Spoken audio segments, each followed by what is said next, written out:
This is the Hasselblad XPAN. It is a 35mm rangefinder which takes panoramic images the width of two 35mm frames side by side, and that naturally gives your images a cinematic look. In this video I'm going to be talking a bit more about it. I've got a roll of cine still loaded and I'm going to take you with me as I shoot it.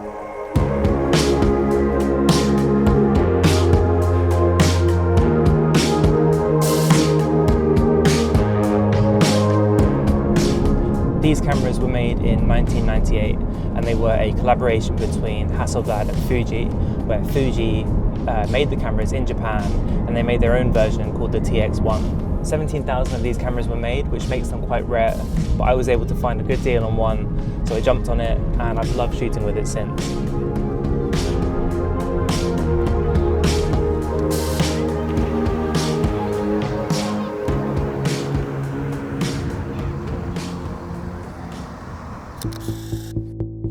Although I find shooting with a rangefinder a lot quicker than an SLR, I still think it's a slower process than shooting with my Leica M6 or another camera like that.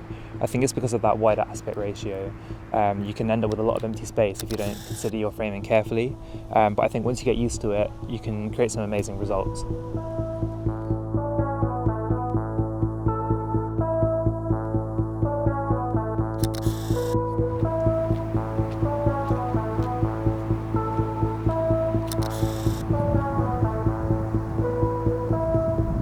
Earlier today I went to Brighton and I met my friend Ryan, where we shot some portraits with him and his motorbike.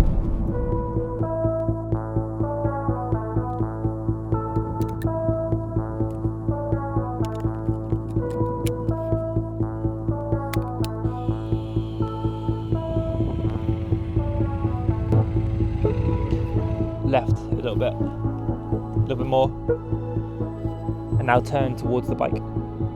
Body as well. 3, 2, 1. Nice. Yeah. 2, 1. So that was the thing I was telling you about earlier with the shutter lag. Like every now and again when I'm shooting, there seems to be like an auto power off on the camera where there's a delay. So you always have to kind of half press the button so that it kind of brings it back on, and then you're able to shoot. So if you're thinking about getting this camera, then it's something to think about, just so you're aware of it when you're out shooting. Doing the popper up, but you're looking out to the sky, out to the sunset. That's it, there you go. 3, 2, 1. Something else to note when you're shooting your film is because it takes up 2 frames per picture, you get significantly less photos than what you would get if you were shooting normally without panoramic mode. So in a roll of 36 you'll actually get 20 frames or 21, but most of the time whenever I load this it gets 20 frames. Yeah, just stay like as you are looking out, it's kind of nice. Yeah, I'm just going to do one straight on.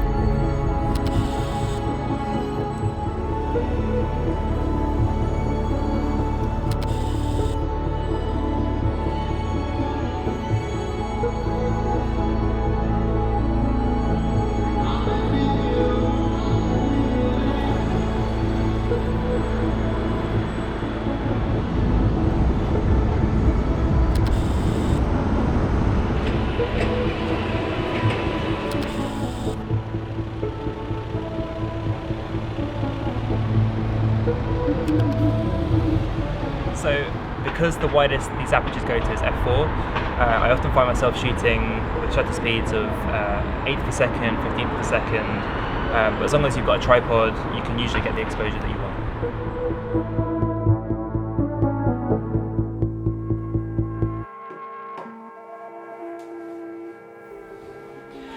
Other things to note about this camera is that it's fully electronic, so it means that if the batteries die, the camera is essentially unusable. Like other cameras, if the battery goes, you can still wind the film on and you can still meter using Sunny 16 or an external light meter, but with this one, you can't wind the film on and it's just unusable. There are only 3 lenses available with this camera. There's a 45mm f4, which I have on here. There's a 90mm f4 and a 30mm f4. But that 30mm comes with an external viewfinder which sits on the hot shoe, so you would focus using the rangefinder and then frame your shot using the external viewfinder. But that lens and viewfinder combo alone is more expensive than this whole camera, and it is extremely wide. I haven't used it myself, but I've seen examples and it is extremely wide, so I don't think you necessarily will need it, especially as the 45 is quite wide on its own, but there is an option there if you wanted something even wider. Another thing to know is that you can switch from panoramic mode to normal 35mm mode. You can change it by using this switch on the back, and if you're mid-roll you can change it so you can get more photos out of the roll instead of the 20 that you would get in panoramic mode. It also has a cool feature where it loads the whole roll into the camera rather than one frame at a time like other cameras when you wind it on. It loads the whole roll into it, and then each photo you take, it puts that photo back into the canister, which means that if you accidentally open the back, you're not going to lose any photos, which is pretty cool.